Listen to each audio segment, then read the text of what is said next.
Hai guys, welcome back to Gios Class. Nah, hari ini aku mau bahas tentang salah satu topik yang ada di pelajaran keuangan, yaitu capital asset pricing model ya.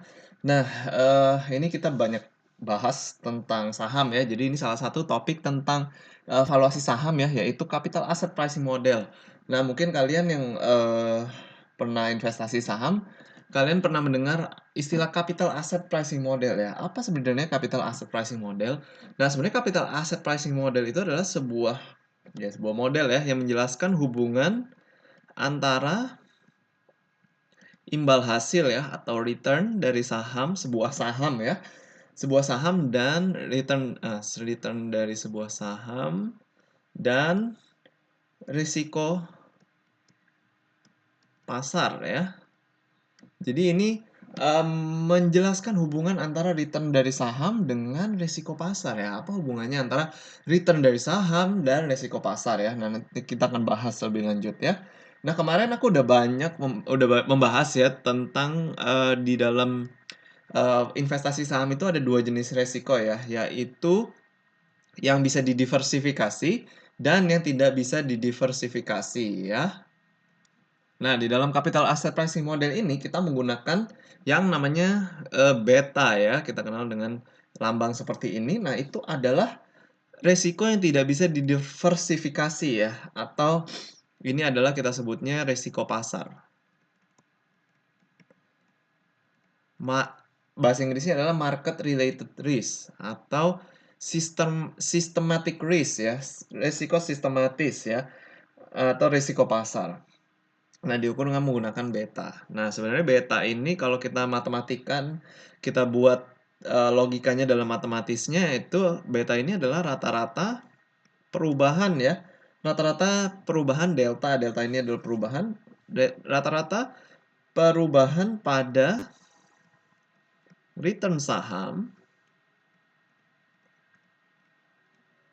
dibagi dengan rata-rata perubahan pada risiko pasar ya. Oke. Nah, beta ini sebenarnya mengukur seberapa berhubungan imbal hasil sebuah saham perusahaan tertentu kepada variabilitas dari keseluruhan pasar ya. Jadi dia mengukur hubungan dan beta ini mengukur hubungan hubungan imbal hasil saham atau hubungan return saham perusahaan kepada variabilitas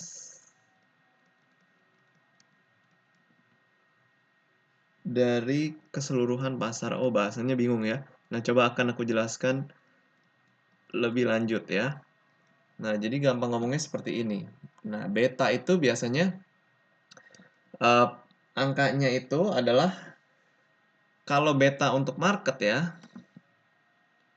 Nah, beta dari pasar atau beta market itu adalah 1 gitu ya. Nah, jadi dikatakan ketika beta dari perusahaan itu lebih dari 1, nah itu dibilang bahwa resiko dari perusahaan yang memiliki beta lebih dari 1 memiliki resiko lebih besar dari pasar ya. Dari pasar ini maksudnya adalah patokannya itu adalah IHSG ya, atau indeks harga saham gabungan gitu ya. Nah, ketika betanya kurang dari 1, nah maka dikatakan risiko dari perusahaan tersebut lebih kecil ya dibandingkan dari pasar gitu ya. Nah, jadi beta pasar atau beta IHSG itu akan selalu 1 ya. Nah, jadi itu sebagai pembanding untuk kita melihat apakah saham yang kita mau investasikan ini lebih besar atau lebih kecilkah fluktuasinya.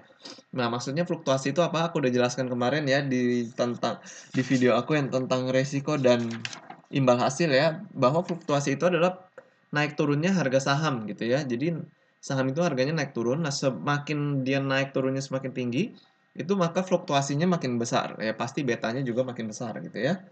Nah, ambil contoh misalkan beta dari perusahaan BCA gitu ya. Misalkan itu 1,2. Nah, dapat kita katakan bahwa BCA ini lebih beresiko daripada pasar. Maksudnya lebih beresiko bagaimana? Jadi misalnya pasar naik 1%, berarti BCA ini naik 1,2%. Nah, kalau pasar turun 1%, BCA ini turun sebesar 1,2%, kurang lebih seperti itu ya. Nah, tapi misalkan beta dari misalkan Unilever gitu ya.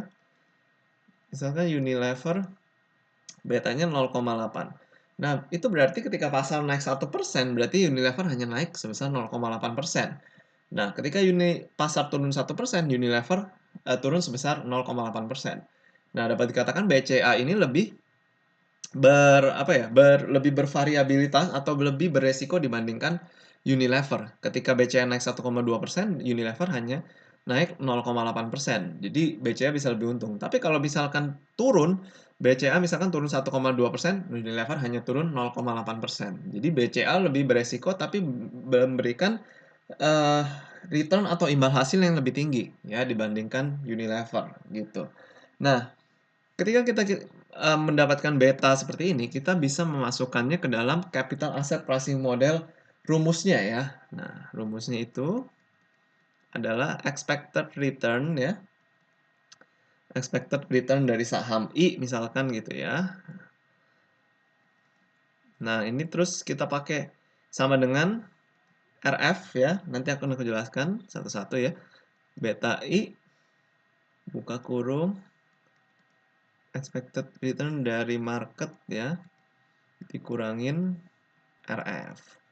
Nah, di sini ada 3 komponen ya sebenarnya ya yang kita gunakan, yaitu expected return.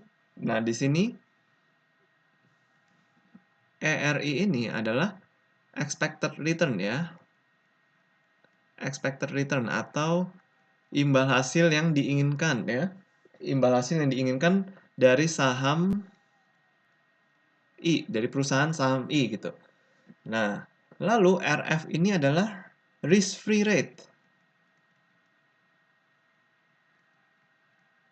Nah, risk free rate itu adalah suku bunga bebas risiko. Biasanya kita menggunakan apa namanya tuh suku bunga pemerintah ya, surat utang pemerintah atau obligasi pemerintah atau BI rate ya. Kita menggunakan itu sebagai patokan risk free rate kita. Jadi tempat di mana kita bisa menabung dan hampir tidak ada resikonya. Nah, itu hanya satu-satunya ada di dalam pemerintah ya, institusi pemerintah.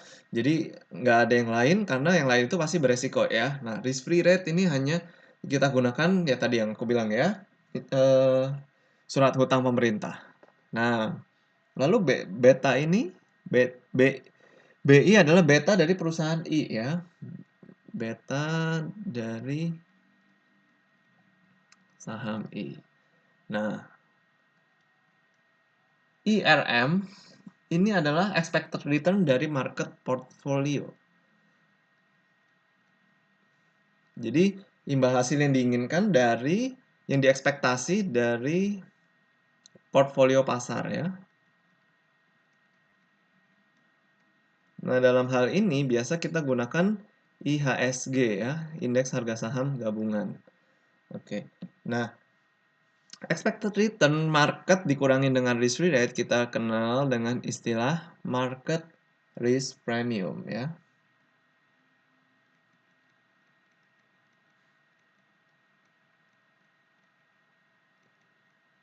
Oke, jadi return yang kita bisa dapatkan ketika kita investasi di saham gitu ya, itu namanya market risk premium. Oke. Nah, ambil contoh kita mau menghitung CAPM-nya ya atau expected return dari BCA dan Unilever dengan menggunakan rumus CAPM ini. Nah, kita masukkan aja ke dalam rumusnya. Expected return dari BCA ya. Nah, RF-nya katakanlah misalkan kita menggunakan government bond gitu ya, obligasi. obligasi pemerintah, misalkan bunganya RF-nya 5% gitu, misalkan ya. Misalkan 5%. Nah, ditambah beta dari BCA, misalkan 1,2 ya. Nah, lalu sekarang market risk premium, misalkan return marketnya, return dari IHSG saat ini misalkan 10% ya. Nah, ini kita bisa cari, nanti aku ajarin deh ya caranya ini dengan rumus dari harganya ya. Dari harganya kita bisa masukkan di Excel, di tabel Excel. Nah, nanti kita akan kurangin satu-satu dan itu bisa mendapatkan return-nya. Nah, nanti akan aku ajarkan deh ya di video terpisah ya. Nah, lalu RF ini kita pakai 5% lagi. Oke, 5% tambah 1,2 kali 5% ya. 1,2 kali 5, 6 tambah 5, 11%. Nah, lalu expected return dari Unilever ya.